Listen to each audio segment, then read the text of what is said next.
Hey guys, welcome back to my channel. আমি অতনু আর তোমরা দেখছো অতনু ইংলিশ ক্লাস। আমি এই তোমাদের সামনে নতুন আর একটি ভিডিও নিয়ে উপস্থিত হয়েছি। আমার আজকের ভিডিও ক্লাস 6 এর lesson 1 it all began with a drip dip থেকে অ্যাক্টিভিটি টাস্কগুলো। ভিডিওটি ভালো লাগলে আমার এই চ্যানেলটিকে সাবস্ক্রাইব করবে এবং পাশে থাকা বেল আইকন প্রেস করতে ভুলবে না। আর লাইক কমেন্ট করেও জানাবে, এবং যদি কোনো অসুবিধা হয় তাহলে কমেন্ট সেকশনে গিয়ে আমাকে অবশ্যই জানাবে। আর চলো তাহলে শুরু করা যাক। Activity 1, tick the correct alternatives. দেখো সঠিক উত্তর যেটা তোমাকে সেটা বেছে নিতে হবে। 1 নাম্বার এতে কি আছে দেখো, the tiger took shelter near the house of, মানে বাঘটি আশ্রয় নিয়েছিল কার বাড়ির সামনে আমরা জানি, অ্যান ওল্ড ম্যান এ নেবার, তাহলে সেটা কি অ্যান্সারটা আছে যে অ্যান ওল্ড উম্যান। নেক্সট দেখো, দ্য ওল্ড উম্যান ওয়াজ, আমরা সবাই জানি ওল্ড ম্যান কি ছিল, তবে একবার পড়িনি দেখো, সফট স্পোকেন ইল টেম্পার্ড সাই, তো কি পড়েছিলাম ওখানে ইল টেম্পার্ড মানে বদ মেজাজি ছিল সেদিন। 3 নাম্বার দেখো, the tiger thought drip drip was, মানে বাঘটা ভেবেছিল ওই ড্রিপ ড্রিপটাকে, মানে টিপ টিপটা কি ছিল, তো আমরা কি জানি বাঘটা ভেবেছিল সেটা একটা ক্রিয়েচার, ভয়ানক কোনো প্রাণী, তাহলে এ ক্রিয়েচার। 4 নাম্বার দেখো, ভোলেনাথ ওয়াজ এ কি ছিল, আমরা জানি ফার্মার ওয়েভার পোটারের মধ্যে সে একজন কুমোর ছিল, তাহলে পোটার।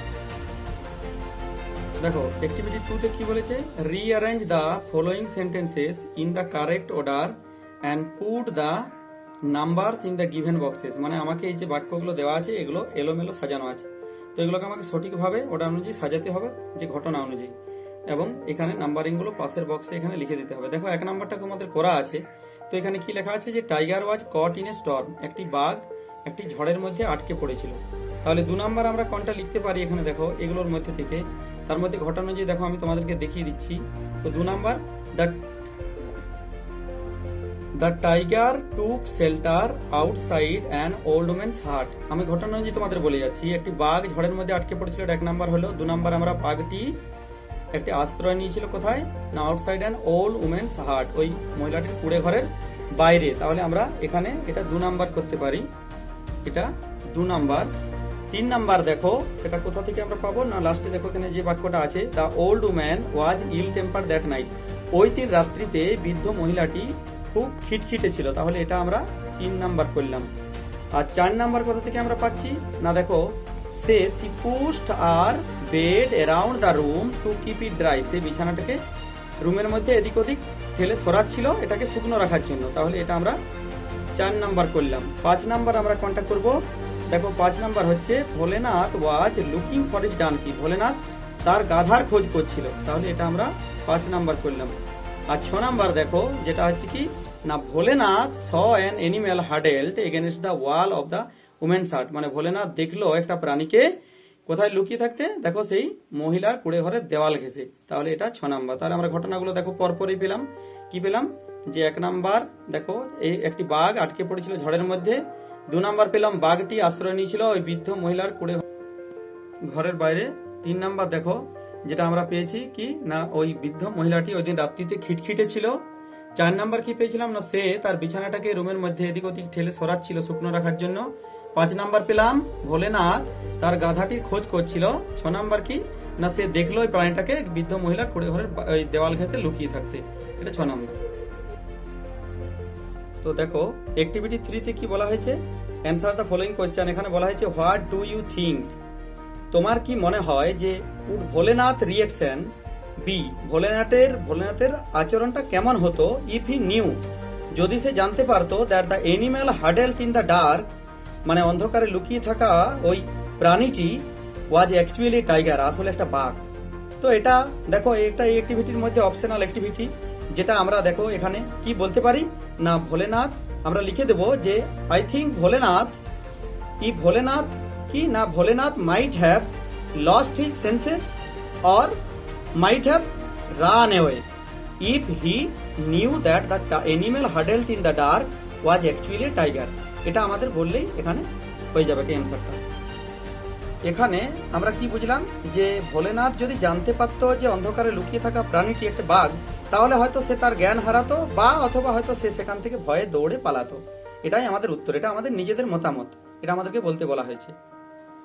তো দেখো অ্যাক্টিভিটি 4 এ কি বলা হয়েছে যে complete the following sentences with information from the text, মানে আমাকে এখানে তথ্য নিয়ে সম্পূর্ণ করতে হবে বাক্যগুলো।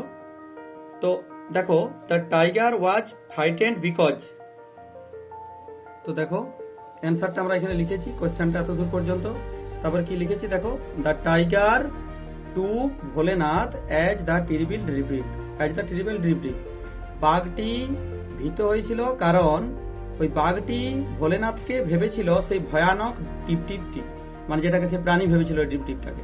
দেখো তারপরে 2 নম্বর কোশ্চেন দেখো, Bholenath wife screamed in fear when, মানে ভোলেনাথের স্ত্রী ভয় পেয়ে গিয়েছিল যখন সে দেখেছিল একটি বাঘকে, দেখো কি নাকি গাছের সাথে বাঁধা অবস্থায় সকালবেলা। লিখে দিয়েছি দেখো, she saw a tiger tied to a tree in the morning. 3 নম্বর দেখো, disturb and confused by the pupil the tiger, মানে লোকেদের দ্বারা বিভ্রান্ত হয়ে বাঘটি কি করেছিল।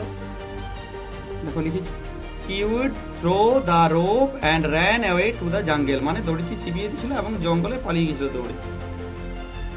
4 নম্বর দেখো, ভোলেনাথ অ্যানাউন্স প্রাউডলি দ্যাট, মানে ভোলেনাথ ঘোষণা করেছিল গর্বের সাথে যে he had captured the tiger last night, যে সে বাঘটিকে আগের দিন রাত্রিতে ধরেছিল, and also had pulled its ears, এমনকি এর কান ধরেও টেনেছিল।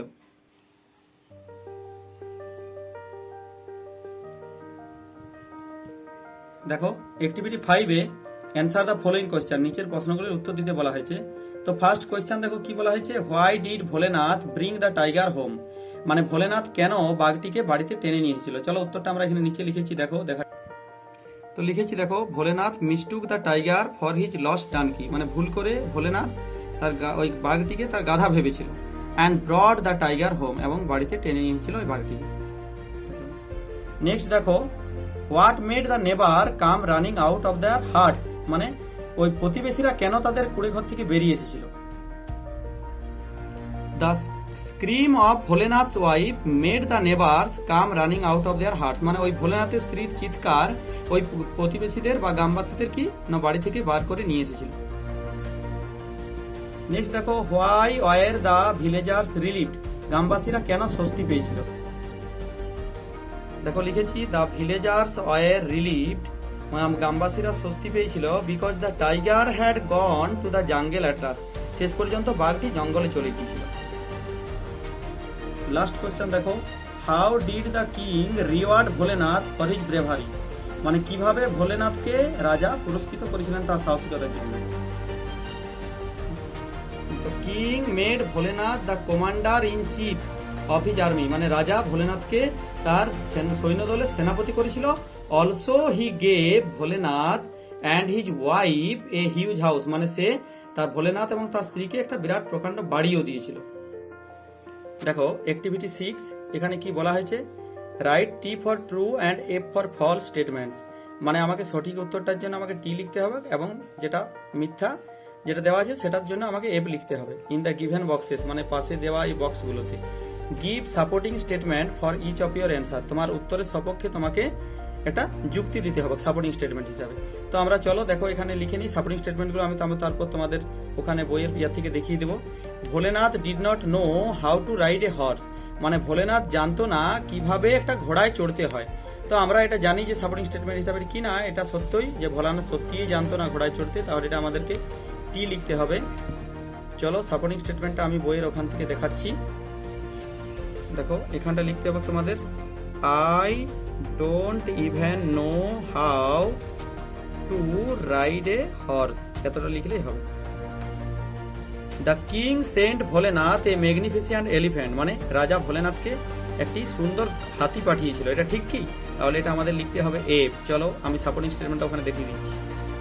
দেখো Bholenath, the king sent Bholenath a magnificent stallion, stallion মানে ঘোড়া, অর্থাৎ রাজা ভোলেনাথকে একটি সুন্দর ঘোড়া পাঠিয়েছিল।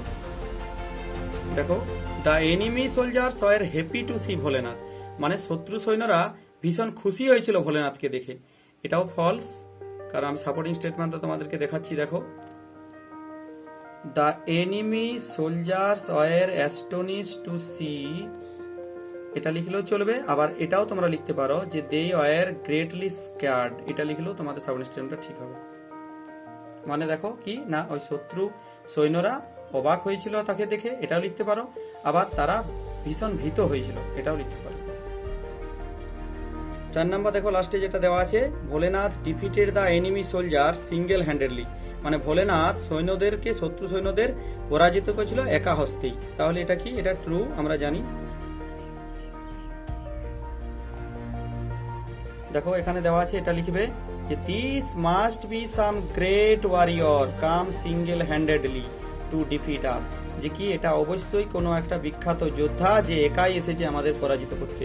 তোমরা এই যে যেগুলো দেখালাম এগুলো তোমরা এখানে লিখে নিও, ওই জায়গায় সাপোর্টিং স্টেটমেন্টের যে জায়গাগুলো দেওয়া আছে সেখানে তোমরা এগুলো লিখে নিও। ফার্স্ট কোয়েশ্চেন দেখো, why was Bholenath full of despair, Bholenath কেন ভীষণ হতাশ হয়েছিল? তো দেখো অ্যান্সারটা, Bholenath did not even know how to ride a horse, মানে ভোলেনাথ জানতো না কিভাবে ঘোড়ায় চড়তে হয়। But the king asked him, কিন্তু রাজা তাকে বলেছিলেন টু প্রোটেক্ট দ্য স্টেট, এই রাজত্বটা রক্ষা করতে। So he was full of despair, তাই সে ভীষণ হতাশ হয়েছিল।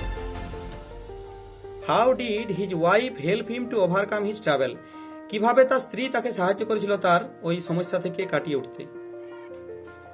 Bholenath wife securely tied him to the horse, মানে ভোলেনাথের স্ত্রী তাকে বেঁধে দিয়েছিল ঘোড়ার সাথে উইথ এ রোপ, একটি দড়ি দিয়ে। In this way she helped him to overcome his travel, এইভাবে সে তাকে সাহায্য করেছিল তার সমস্যা থেকে কাটিয়ে উঠতে। What made the enemy soldiers greatly scared, মানে কোন জিনিসটা শত্রু সৈন্যদের ভীষণ ভীত করেছিল। Bholenath on the horse's back, মানে ভোলেনাথের ওই ঘোড়ার পিঠের উপর চেপে থাকাটা, ওয়াজ লুকিং ওয়াইল্ড, যেটা তাকে ভীষণ সে বন্য আকার দেখাচ্ছিল। As he was waving branches excitedly, যেহেতু সে ভীষণ ভাবে সে ডালগুলোকে আন্দোলিত করছিল, অ্যান্ড শাউটিং, এবং চিৎকার করছিল। এই জিনিসটাই this made the enemy soldiers greatly scared, মানে এটাই শত্রু সৈন্যদের ভীষণ ভীত করেছিল। ঠিক আছে, তোমরা একটু পজ করে লিখে নিও, আমি এখানে পুরো অ্যান্সারগুলো একসঙ্গে স্টিল করে দিয়েছি।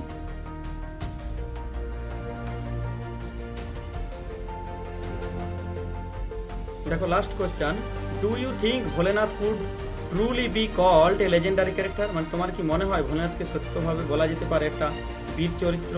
Give reason for your answer, তোমার উত্তরের সপক্ষে যুক্তি দাও। দেখো অ্যান্সারটা আমি লিখে দিচ্ছি, তোমরা এটা লিখে নিও যে ভোলেনাথ ওয়াজ এ কাওয়ার্ড, ভোলেনাথ একটা ভীতু ছিল। বাট পিউপিল অ্যাডমায়ার্ড হিম, কিন্তু লোকেরা তাকে দেখো প্রশংসিত করেছিল অ্যাজ এ ব্রেভ, সাহসিক একজন মানুষ হিসাবে, man. And so he could be called a legendary character, এবং তাকে তাই বীর চরিত্র হিসাবে বলা হয়েছিল।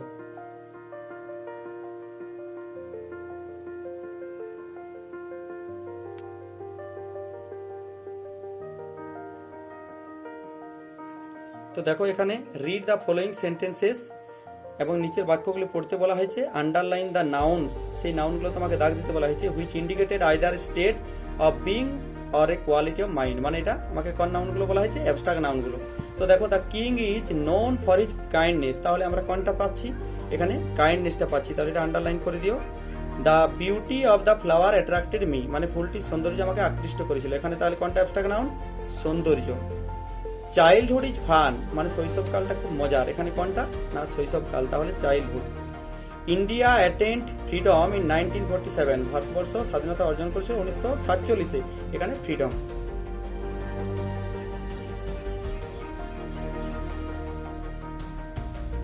এখানে আমাকে ফ্রম অ্যাবস্ট্রাক্ট নাউন তৈরি করতে বলেছে। ফর্ম মানে গঠন করো, অ্যাবস্ট্রাক্ট নাউন ফলোয়িং ওয়ার্ডসগুলো থেকে। দেখো ডার্ক, ডার্কের সাথে আমরা নেস যোগ করলে যেটা হয়, তো আমরা লিখবো সেটা অ্যাবস্ট্রাক্ট নাউন হবে ডার্ক নেস। নেক্সট দেখো এমাজ, এমাজের সাথে আমরা ম্যান্ট যোগ করলে হয়ে যাবে। ভার্ব, তো ভার্বের সাথে ম্যান্ট যোগ করতে হয়, ম্যান্ট। তাহলে কি না A M A Z E M E N T, amazement. Next দেখো কনফিউজ আছে, এটা কনফিউশন হয়ে যাবে। তাহলে কি না C O N F U S I O N, মানে বিভ্রান্তি। অ্যাডাল্ট আছে, দেখো অ্যাডাল্ট মানে প্রাপ্তবয়স্ক। অ্যাডাল্ট থেকে আমরা কি করতে পারি? Adulthood, A D U L T H double O D. Disturb আছে, দেখো ডিস্টার্বের সাথে আমরা ডিস্টার্ব মানে বিরক্ত, ডিস্টার্ব থেকে disturbance, T I S T U R BANCE। Next দেখো সুইট, সুইট সুইট মানে মিষ্টি, সুইটের সাথে নেক্সট যোগ করবো SWEETNESS।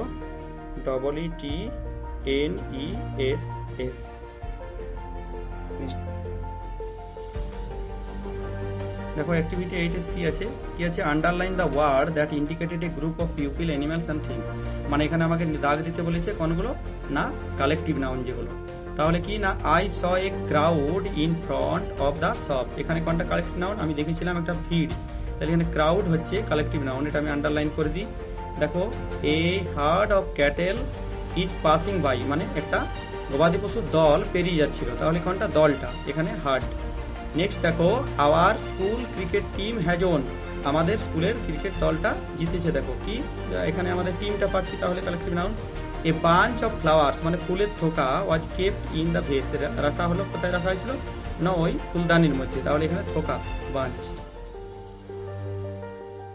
দেখো অ্যাক্টিভিটি 8 এটা কি আছে, fill in the blanks with the appropriate collective noun, সঠিক কালেকটিভ নাউনটা নিচে যে বক্সে দেওয়া আছে এগুলো আমাকে এখানে পূর্ণ করতে হবে। দেখো তাহলে এখানে একটা করা আছে, দেখো এই posses of policeman march by, হ্যাঁ একদল পুলিশম্যান দেখো এগিয়ে যাচ্ছিল।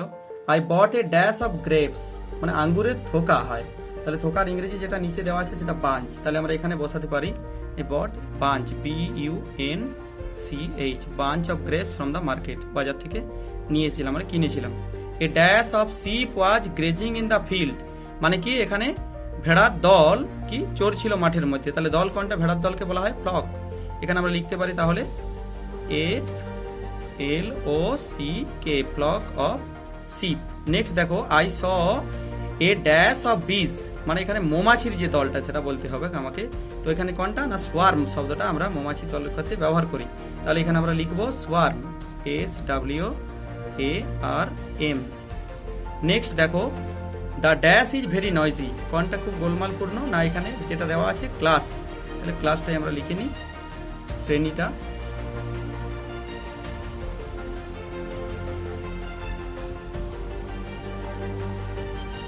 অ্যাক্টিভিটি 8 দেখো underline the words in the following sentences that can be counted, মানে আমাকে নিচে দাগ দিতে হবে যেগুলো গোনা যায়, মানে কাউন্টেবল নাউনের তলে দাগ।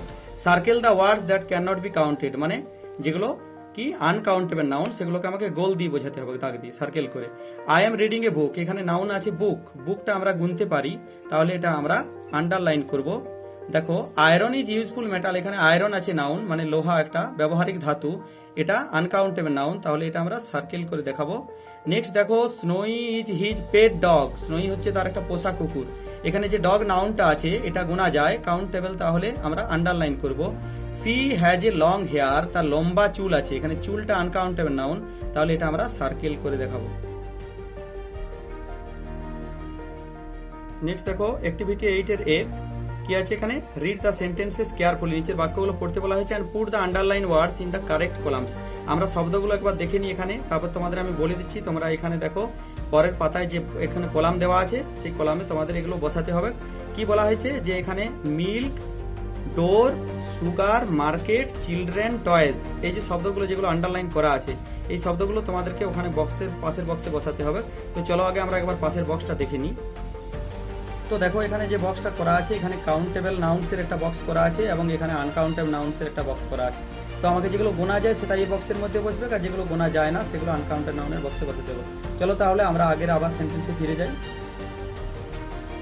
তো এখানে দেখো মিল্ক আছে, মিল্কটা, মিল্ক মানে দুধ, এটা গোনা যায় না, এটা আমরা আনকাউন্টেবল মানে ডান দিকের বক্সে লিখবো।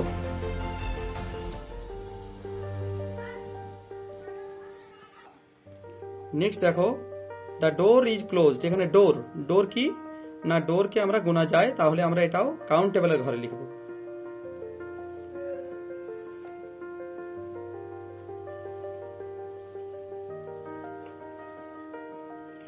দেখো এখানে দুটো নাউন আছে, I bought a kilo of sugar from the market, sugar আর মার্কেট এই দুটো নাউনের মধ্যে সুগার আমরা গুনতে পারি না, এটা আনকাউন্টেবল নাউন, মার্কেট এটা গোনা যায়, এটা কাউন্টেবল নাউন। তাহলে চলো দুটো নাউনকে বক্সে বসাই।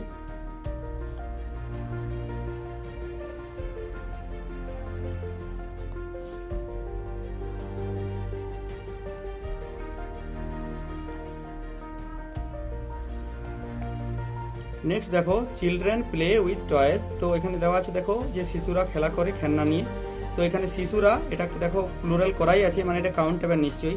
আর টয়েসটাও প্লুরাল আছে, দেখো এটা দুটোই কাউন্টেবল নাউন। তো দেখো এখানে বক্সে আমরা লিখছি তাহলে চিলড্রেন,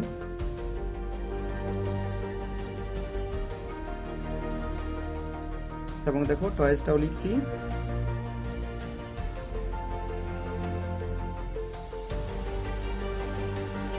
তো দেখো অ্যাক্টিভিটি 9-এ কি বলা হয়েছে, find words from the text, মানে আমাকে টেক্সট থেকে শব্দগুলো খুঁজে নিতে হবে, নিয়ারেস্ট যেগুলো মিনিং হয়, এগুলো নিয়ারেস্ট মিনিং।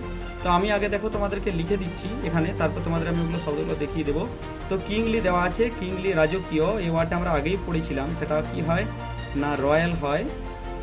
নেক্সট রয়্যাল মানে রাজকীয়। দেখো তারপর সরো দেওয়া আছে, সরোটা কি হয় না সরোটা হচ্ছে ডেসপায়ারও করা চলবে, আবার স্যাডনেসও করতে পারো। তো এখানে যেটা দেওয়া আছে সেটা আমি লিখলাম। নেক্সট দেখো সারপ্রাইজ দেওয়া আছে, সারপ্রাইজটা আমরা জানি ওটাও ছিল